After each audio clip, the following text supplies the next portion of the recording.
You're listening to the Topcast, the original podcast for growth-minded instrumental music and voice teachers since 2015, with your host, Tim Topham. Our mission at Top Music is to empower instrumental music and voice teachers to find and nurture their innate creativity so that they can teach lessons that are innovative, integrated, and inspiring, and that will have a positive, lifelong impact on their students. Join us each week as we interview teachers and creators from around the world and unpack fun and exciting ideas to maximize your teaching and studio business success. Hi everyone, and welcome back to the Topcast. Super cool to be hanging out with you again this week. Some of you may be on holiday, I think, in the Northern Hemisphere. Enjoy your summertime coming up. Down here in Melbourne, we are rugging up. It's getting cold and wet and miserable, but that's okay. That's all part of the fun of living. Anyway, in today's episode, you're going to be meeting our Top Music Sheets Composer of the Month. And for those listeners who don't know about Top Music Sheets or are not sure about what this means, these are the collections of engaging, motivating, and unique repertoire that we give to all our Top Music Pro members free each and every month as part of their membership. All the collections are professionally designed and typeset by our expert engraver and publishing manager, Albert, and you'll hear about him today, actually, and are all studio licensed so that members can use them freely in their studios. TMS collections are available as part of our Lite membership as well, and that's just $10 a month. This is heaps of value for $10 a month, given these are studio licensed. So you can find out more at topmusic.co/sheets, where we have more details and you'll be able to sign up for that Lite plan. My guest today, the composer Jeff Millis, teaches privately online, serving students across the globe with his proprietary method emphasizing musical creativity from the earliest stages. He has been composing since before he knew what composing meant and may possibly love creating music even more than playing it. Before any formal training, his earliest exposure to music was in an environment that encouraged improvisation with chords, which gave him a unique perspective in lessons later on and still informs his creative process. Becoming a teacher inspired Jeff to start composing with specific students' needs in mind. He considers it a priority to write music for students that is genuinely pleasurable to listen to, even for early skill levels. And I think that's for the student and teacher and parent, which is an important mix.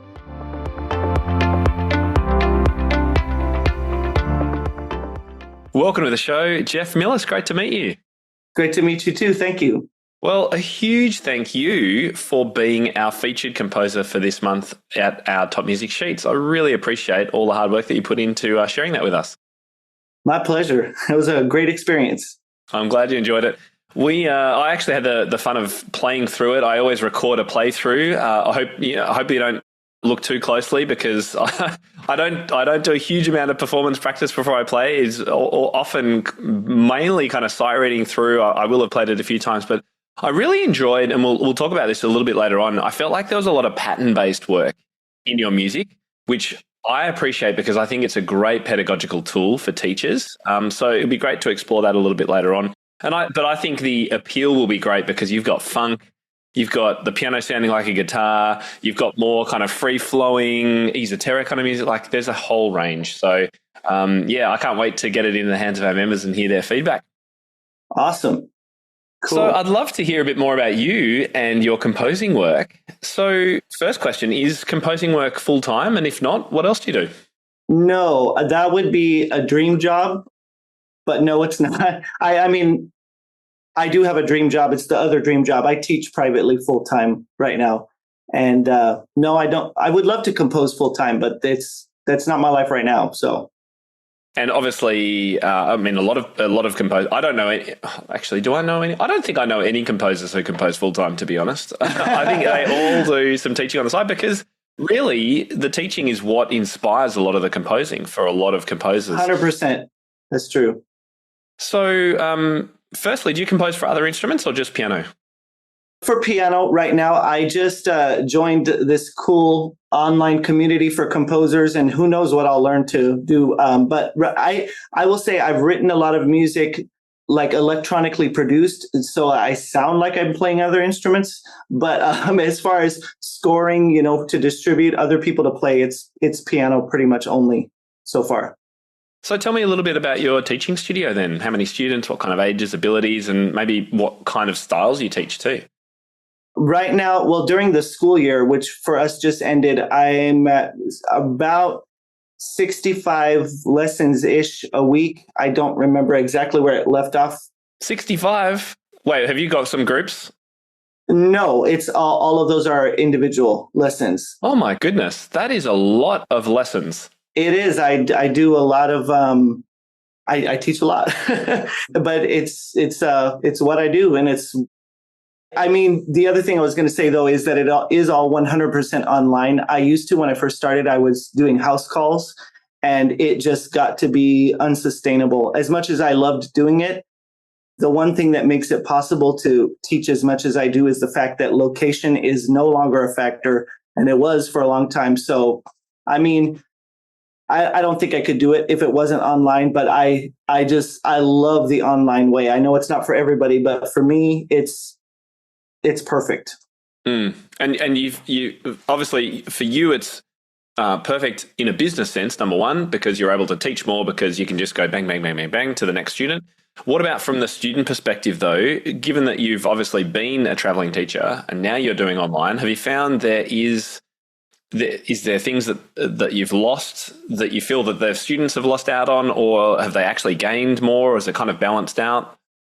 I will say, and I know that everybody's got a different philosophy on this, and I am not here to say that anybody's right or wrong. I'm just speaking from my own perspective. I was reluctant. I mean, we're talking about, gosh, I don't know. How long have I been doing this way? I went exclusively online about 5 years ago, but before that, I was doing some of each. And when I very, very first was approached about doing online lessons, I initially said no, way back then. I mean, we're talking probably like 10 years ago now, because I live in a town due to military bases and so on. We get lots of families who move here and then have to move away, move here and move away. So they were constantly moving here and then asking if I would continue with them online. And so it came up a lot. And I would always say no, because back then I was just like, I would YouTube online lessons as they were back then. You know, it feels like when dinosaurs roamed the earth by now, you know, what it looked like back then. But I was not really impressed with what I saw on YouTube, just as far as I mean, the teachers were great, but the setup, the technology that was available, I just was like, I'm not into that. And so I always said no. But yeah, things came to a head where it's like the more house calls I do, the less sustainable this is. And people keep asking me, it was just kind of like a moment it crystallized, like, why do I keep saying no when this really could solve a lot of problems for all of us? You know, so then I looked into it. I like to tell people that I became a Zoom snob back then because I started using Zoom before a lot of people ever even heard what it was. Well, yeah, this is pre-pandemic that you went all online. So we're talking 2018, 19. Funny story. I decided to make the transition to 100% online lessons in the August of 2019.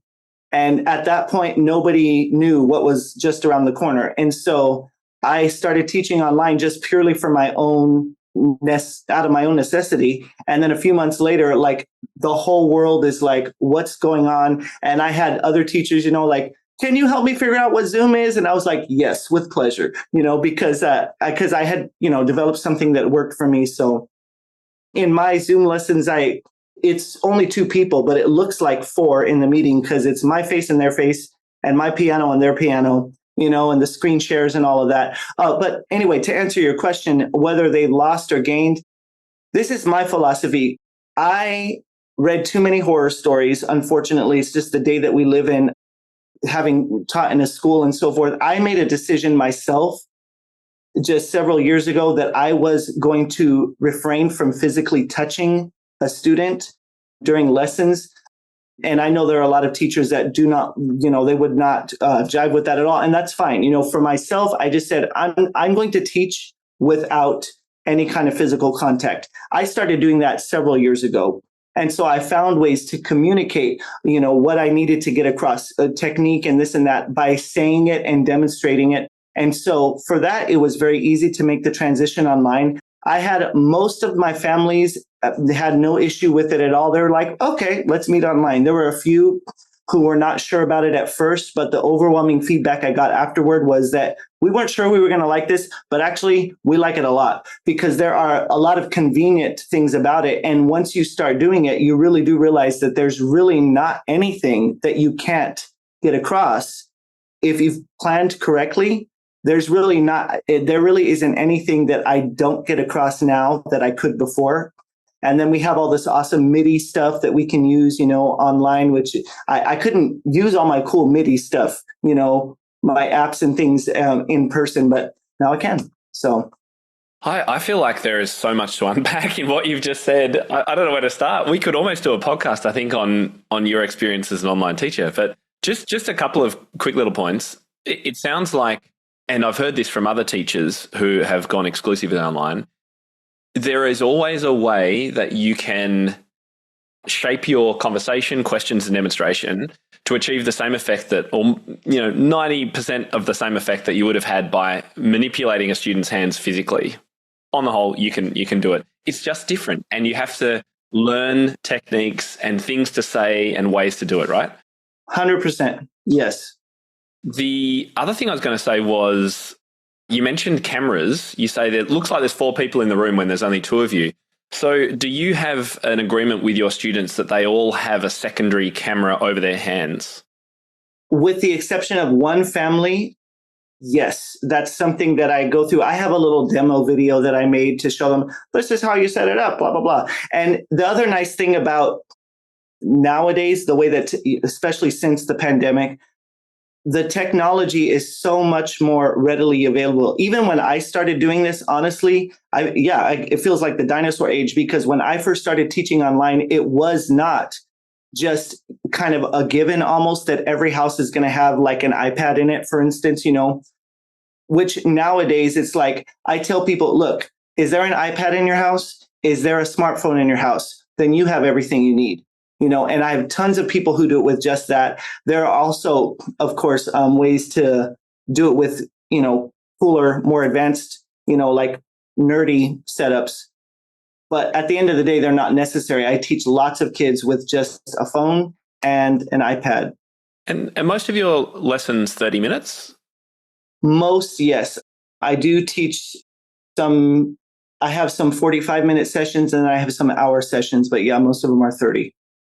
So why don't you give us a bit of a day in the life? What I'm interested in, maybe for tomorrow, because it's your Sunday, it's my Monday, but you're about to hit Monday. Because one of the other advantages, of course, in the online teaching, and the fact that you've had students who have been with you and now they're military families, so they've had to move to another location, they may be in another time zone. So I'm interested to know whether you get the opportunity to teach during the day a little bit more, perhaps before, after school hours and things like that. So can you run us through, what a regular day looks like for you? Yeah, well, I wake up earlier than I want to, because to me, it's early in the morning until 4 p.m. It's just kind of how I'm wired. But I do teach starting most mornings at 6:45 a.m. because I do have students, even locally, they live here, but they do their lessons before they go to school. And so I get up pretty early. But the nice thing is my commute is 45 seconds, which is wonderful. I mean, I love that too. It's my fridge right there during the day. It's just awesome. Yeah, so I get up, and then I just teach my brains out and I do get to take nice long breaks. You're right. I do have lessons at all times of the day. I teach a lot of homeschool families, and then I do teach a lot of families that are other places. Speaking of military families, there was one girl I taught. She lived here where I live initially, and then she moved to another place in the country, and then they moved her to Japan, and then they moved her back. And I've been able to just teach her, at any time. That flexibility is great. It's awesome. Yeah, we had a running joke. Her and I, we would always meet on Tuesday Wednesdays. I would say Happy Tuesday Wednesday, and then we would have this fake argument over whether it was Tuesday or Wednesday because it was both for us. But yeah, I just and then I wrap up around 6-ish p.m. over here, but it's not all of that time solid. I do get to take nice long breaks in the middle, placed wherever I want them. But yeah, the online option does make it possible to teach really anytime. That's great. I hope that teachers listening will consider this. And there are a lot of teachers listening who have a hybrid approach, predominantly in person, but will teach some online. We do have some full online teachers. Like there is the whole mix out there now. And we all know pre-COVID, post-COVID, that we can do it. And so it's great to hear from someone like you, Jeff, who has made such a success of it and so passionate about it. So yeah, if if you're listening and you want to hear more from Jeff and you want me to dive into this a bit more, let me know, and we'll get him back on the show, because I'm really interested, and I'm really happy that you've found this setup for you that works so well. Now, let's talk about composing. I really want to get into that a little bit more. Do you see yourself as what I would call a pedagogical composer, i.e. composers like the Kevin Olsons of the world and the Dennis Alexanders, who are really thinking about the teaching points as they're writing? Is that kind of what's going on in your head, or not so much? Yes and no. I would say for me, I mean, I definitely have done a lot of that. For me, composing, and I should qualify that by saying composing, and actually writing it down, to distribute to others, which I didn't actually start doing that until I started teaching, even though, of course, I was writing music before that. But for me, it was always a matter of necessity. When I first started teaching privately, I didn't follow like a published method or anything like, which, I have nothing against them, but I had my own ideas, and I'm like, I know how I want to do things, and hey, there's a lot of others out there like that. I think it's cool that there's so many approaches, but I didn't follow a certain method. So I didn't have like a collection of music that just was kind of in my lap, that sort of went along with whatever book. And so I was just composing my head off in the beginning, because every time a student needed something, anytime I needed to teach something, I was like, well, I can always just write something. And so I was writing so much music in the beginning. There are some of it that I only used once or twice, and I thought, well, I will never use that again. And then there are others that worked really well and were really well received. And so I have a large collection now, but I've done some of both. There is lots of music that I wrote that was specifically for teaching this one particular skill. And then there's a lot that I just wrote for fun or because somebody wanted it. And I hope I'm not bleeding into something we may talk about later. I had one girl one time, and actually I think I said this in the interview that I wrote. I had one girl one time who she and I were playing something, and I don't even remember what it was. It was Bach something, and she just said to me one day, she goes, "I don't really want to play this," and I said, oh, "Okay," and she goes, "I just honestly don't really like playing Bach that much." And I know that would make some people just like, Yeah, Jeff, I've said those very words to my teacher. I remember. Okay, awesome. So worry. You relate, yeah. And I'm so glad that she had someone that she felt safe enough to say that to, because I relate as being that kind of kid myself as well. And so instead of having her finish that, I just looked at the particular skills that we were working on in that piece, and I wrote something else completely different for her called Stick Figures in a High-Speed Chase, and she loved it. It's so now I get to write music if we just have a show coming up and we want something fun, or I have so much music now that if I compose now, it's usually not out of necessity, it's just because I have an idea. Would you say you had some mentors or composers that were influences on you?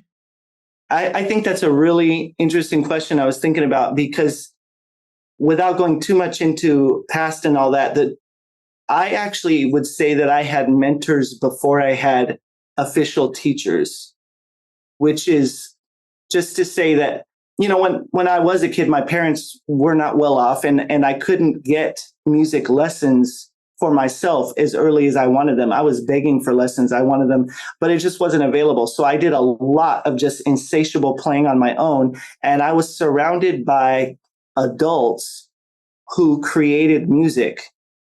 And I got to watch them and just kind of play with them sometimes. And I actually grew up thinking that's when I was a young child. I remember thinking for the longest time that's why you learn music, is to make music, to write your own, to create your own.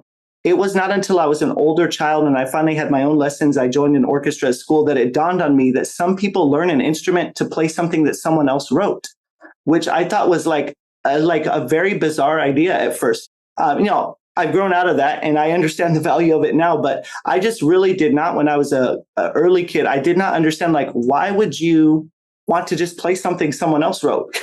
It sounds funny to say that now, but my starting point was, I thought this is what everybody does with their instrument, right? That's what you learn music for, is to create your own, right?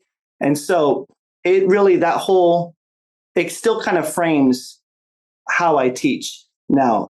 As far as, mentors or influences, I was going to say too, here's a funny one. I love film composers and film scores.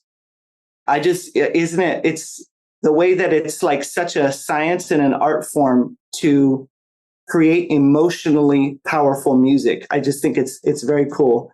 Who do you like out of the film composers at the moment?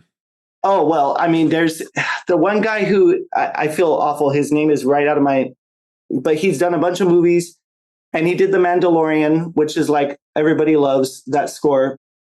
Of course, Hans Zimmer. Yeah, I was going to say Hans. Yeah. He has to be up there, right? Yeah, I mean, how can you not? He has to be, yeah. The one name that I don't know if I'll make friends or enemies, but when I was a kid, I was obsessed with Yanni. Oh, yeah. And I know he gets a lot of hate and flack, but because his music is so simple. But that's what I liked about it, is that it was simple, and yet it was so emotionally powerful. And honestly, what I liked even more than just his piano, I mean, the piano stuff was nice, but I loved listening to, he has a few records that are all orchestral, right? Like he's with the London Symphony and stuff. And I would just sit there and like follow the chords in my head and like, wow, even this crazy grand piece of music, it's just chords and a melody and all of these cool little parts of. Anyway. Ludwig Göransson. Thank you. I just looked him up. It didn't come off the top of my head. He also did Oppenheimer, which I know he won an award for. Oh, it was beautiful. It was incredible. I love film scores as well, I have to say. And if I listen to, I do like classical music and listening to it, but I will tend towards film scores more than anything, for sure. Yeah. Do you like the sort of Ludovico Einaudi or Philip Glass, the minimalist kind of style? I wouldn't say that it's like my favorite. I don't know if I should say this. I feel like I might get, darts thrown at me or something. But I love the piano. I love to play the piano. But I have a hard time sitting and listening to an entire record of nothing but piano music. No, I think there'd be people who would agree with that.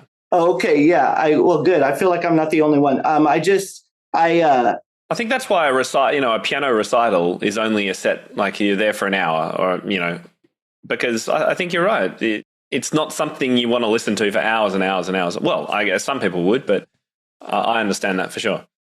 And particularly for some people, like you mentioned a minute ago, classical music. To me, that is a word that, well, it's a soapbox, and I won't stay on it very long, but there's a lot wrapped up in the word classical. I think all I would say, and this is something that I try to think about when I am writing music, is that music that we refer to as classical, and there are even modern, classical composers, but it's referring to a style that to us, we interpret it as, old music and therefore more legitimate in some way.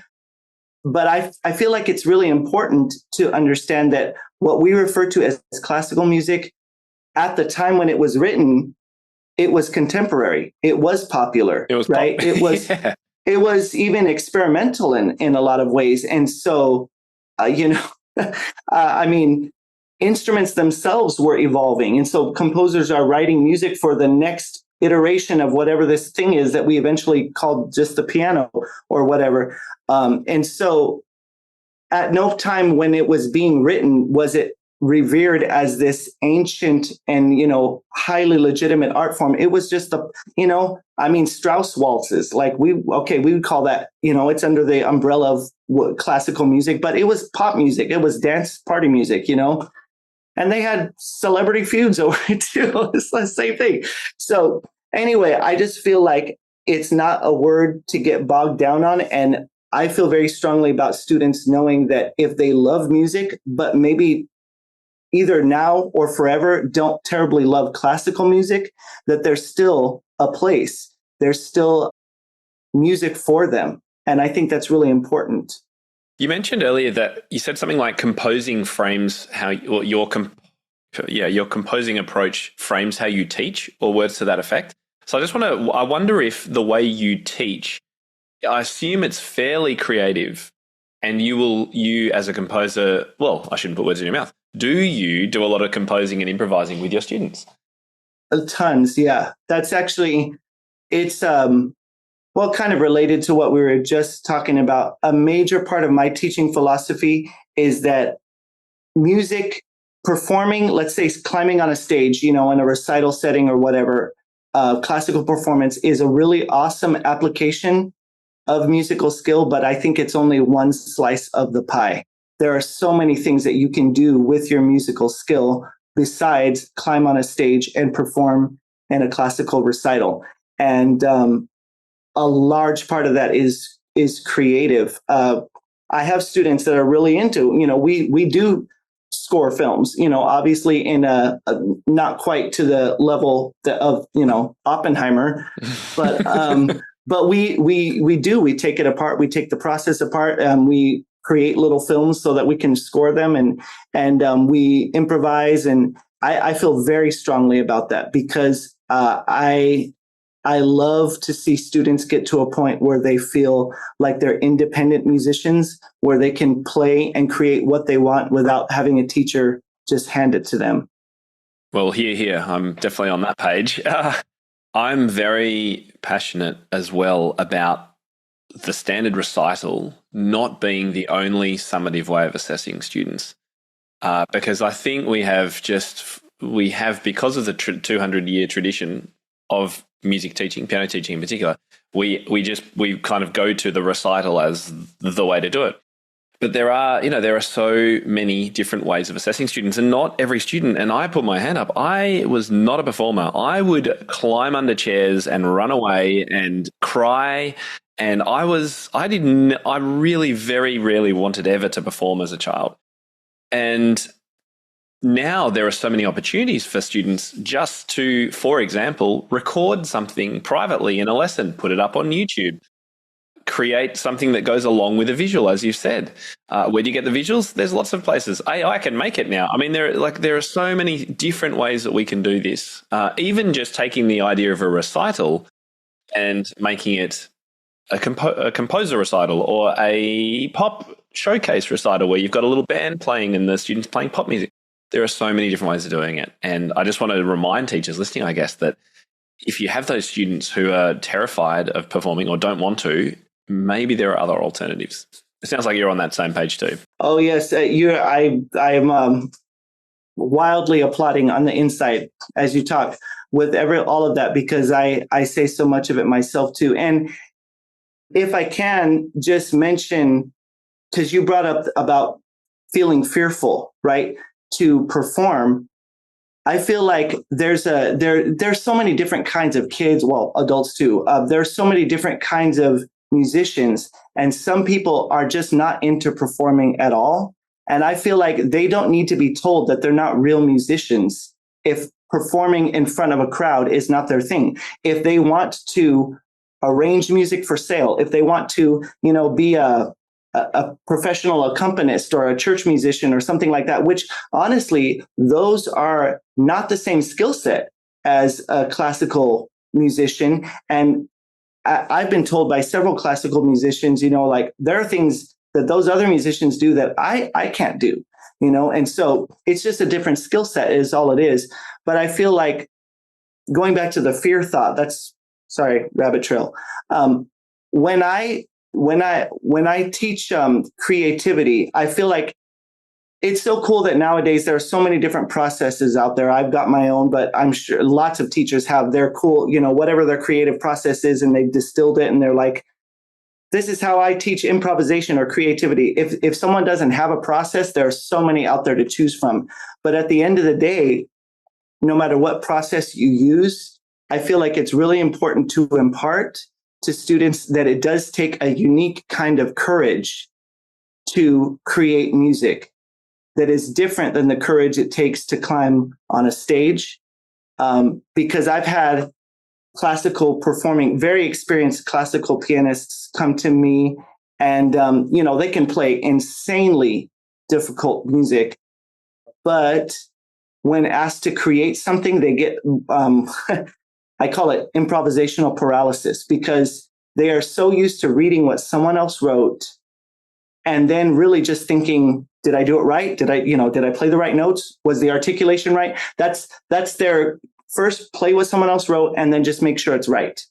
And so when you have to create your own music, you have to be brave enough at some point to just try something, just play. At some point, you've got to just make a musical decision, no matter what your process is. And then you've got to have the courage to own it. And instead of asking, was it right or was it wrong, replace it with the question, do I like it or do I not like it? And creative musicians are constantly asking themselves, did I like that or did I not like that? And instead of, was it right or was it wrong? It takes a lot of courage to just play something and then to turn around and say, yeah, I liked that. Because there's this panic of like, but what if it wasn't right? Or what if, it wasn't, no, it's yours. There's a whole different side of courage. And some people, I've seen both kinds. There are kids who will climb on a stage, but they're terrified to create something. And then there are those who are exactly the opposite. They're terrified to the opposite of whichever one I said. They're terrified of having to play every single thing perfect and not make a mistake. Yes. It's just a different kind of courage. And I think no matter what process you use, that has got to be exemplified and imparted. I'd like to shift gears slightly, Jeff, and just talk about the collection you've made for us, because I love it and it was super fun to play through, as I said at the start. How did you go about choosing pieces for the collection, given that you've just said you have lots of music out there? Yeah, it was hard because I had to leave out some that I really like a lot, but I made sure I followed the rules. And I just wanted to make sure that I covered, beginning to intermediate kind of window. And I really did, which intermediate music, that's another, there are other thoughts on that. But I also just wanted to, like we were saying, make sure that I offered some music that did not come across as what might be considered classical. Yeah. No, they definitely have that that funky fun pop feel to them. I did notice a lot of pattern work in these pieces, which, as I said right at the top, that I do like. Do you like exploring patterns both in repertoire that students are learning, not written by you, and also perhaps in their composing, or as a tool for composition? I think both. Yeah, when I start new music with students, if it is something that's written, because sometimes we play things that are written, sometimes we play things that are not written, but either way, I like to tell students before we start, let's find the patterns. Where are they? We'll color code them. If it's something that's written down, I like to tell kids that in every piece of music that you hear, there is a pattern somewhere. If you think about it, really, a pattern is just something that is repeated, right? And if you were to think about a piece of music that literally does not have one pattern, like nothing, there's not a rhythm that's repeated, or even like a dynamic, pattern or articulation or a melody or something. If there's not even one, then that is utterly random. It's really what you get in perhaps atonal music only, or even serialism has kind of based on a system, right? But that's the only, because if you don't have the repetition and the patterns, it's not fun to listen to or play. Yeah, and I think, I don't know what article I read or something, but one statement that I came across a long time ago that said our brains are pattern-seeking machines. To me, I just latched onto that, and it really has made it much easier to teach a lot of things and communicate a lot of things, is just to help understand that. And so I tell kids all the time, there's a pattern in here. There are lots of them, and let's find it. So yeah, I agree. Patterns, and this isn't necessarily how a lot of the traditional teaching of note reading is taught when you're looking, across the page. But I always sort of go, okay, it's about patterns. It's about understanding key and harmony, chords, absolutely fundamental in a student's understanding, but also then their ability to compose. And you mentioned before, whatever your process is, we have heaps of frameworks that I've talked about many, many times, like 4-chord composing, teaching the 12-bar blues. There are lots of really easy ways to get started with improvising and composing for students. So you mentioned just before, you said something about intermediate, and you said, "Oh, that's another whole can of worms." What we like, we don't have to dive deep at the moment, but I think the intermediate, I call it the intermediate wilderness, because there is a huge amount of space for teachers between the end of whenever they wrap up method books, which I encourage teachers to do earlier than book 6 or 7, or just do the first few, then start introducing repertoire. But then you've got this period where most teachers we're not taught, there's not a lot of structure there. You have to really know your student, know the repertoire. So what were you going to say about intermediate? Well, all I was going to say is that I love writing music that is considered intermediate, and with the asterisk that the labels beginning, intermediate, advanced are unfortunately very ambiguous. I mean, we've all seen that. So it's kind of hard to nail that down, but I feel like there's a really cool wilderness or niche there, because on both other ends, there can be, I'm not saying that there is, but there can be, I think, an overemphasis on the skill in the music. With beginning music, obviously, there's just only so much that a true beginner can play. And so the music will be limited by that.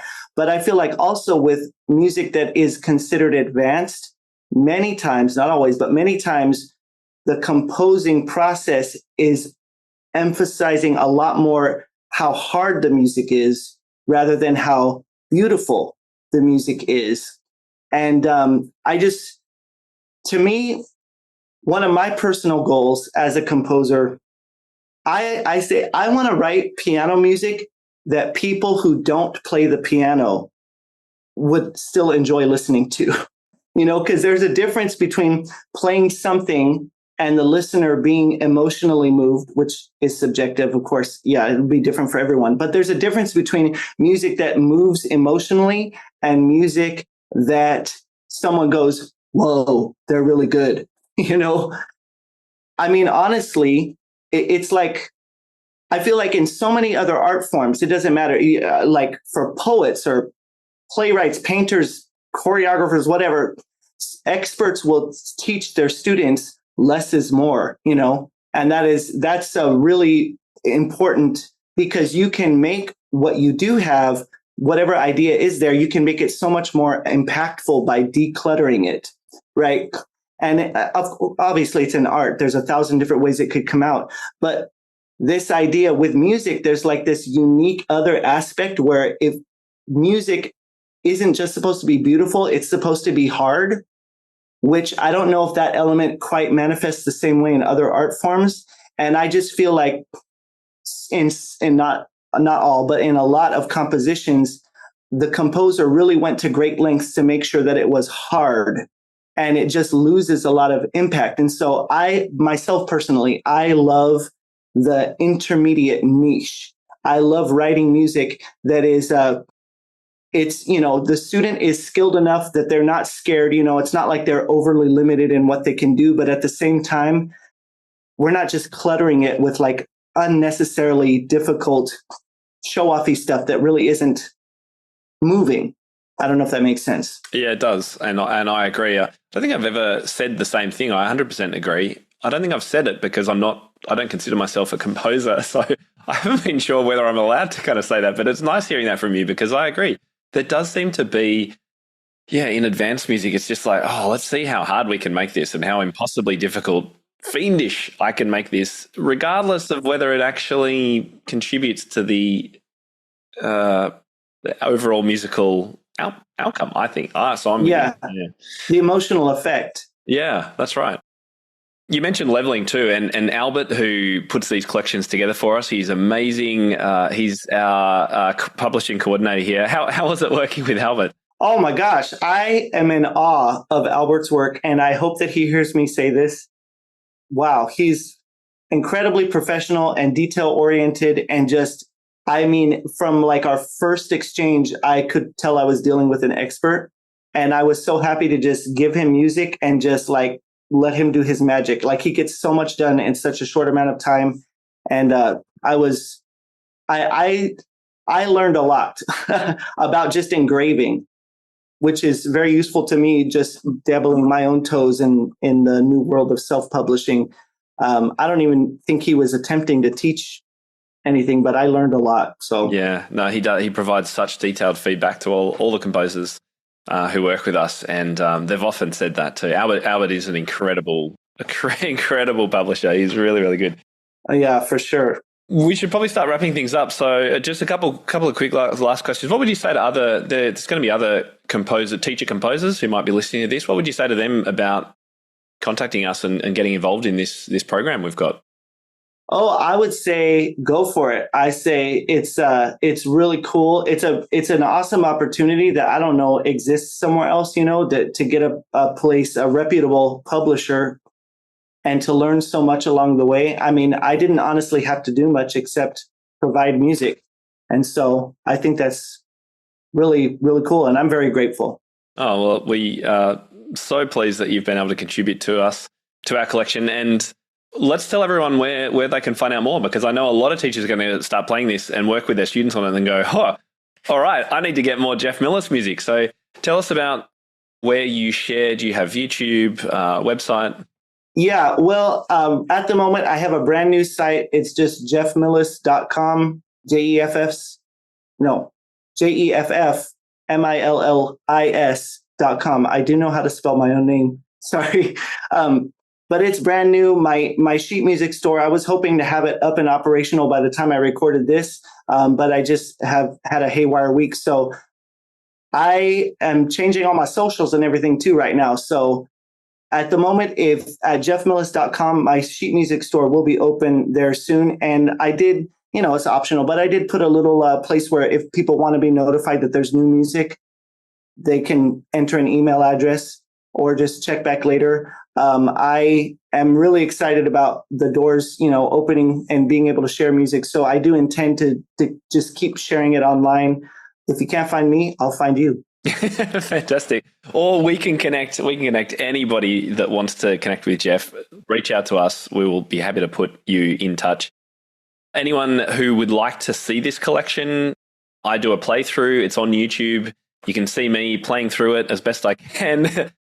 Not because it's difficult, but because I don't have a huge amount of time to prepare. But that's up there. You also get to see the music on screen as I play it. You get to see my hands, what they're doing, and I talk about my approach to teaching some of the music. So that's up on YouTube. We also have all the recordings on SoundCloud too. And if you actually want the collection, the music, these are studio licensed collections that you can use with your students. And they're all available at Top Music Pro, our membership. And we give this away as part of our light plan. So for just $10 a month, if you're listening to this and you're not already a member, then just jump on that plan. You will get a collection like this each and every month that you can use with your students. And I guarantee they will love it and you will enjoy teaching it. So that's at topmusicpro.com. Jeff, thank you so much for coming on the show today. Thanks for your collection. And we wish you all the best. Thank you very much.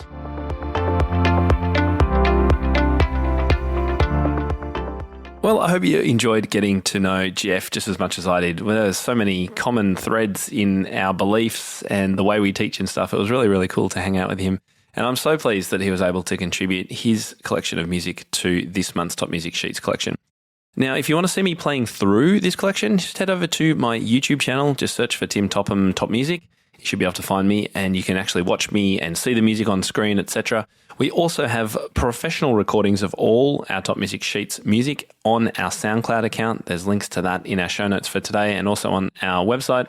And if you haven't already, make sure you come and join us. $10 a month gets you a collection like this, plus our entire webinar back catalogue, plus our Studio Success Path course and discounts and a whole lot of other great stuff.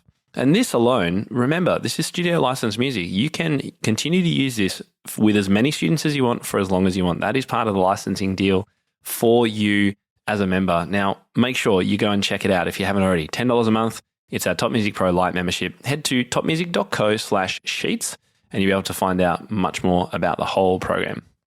That's it for today's show. I do hope you've enjoyed hanging out with me as much as I've enjoyed creating this for you.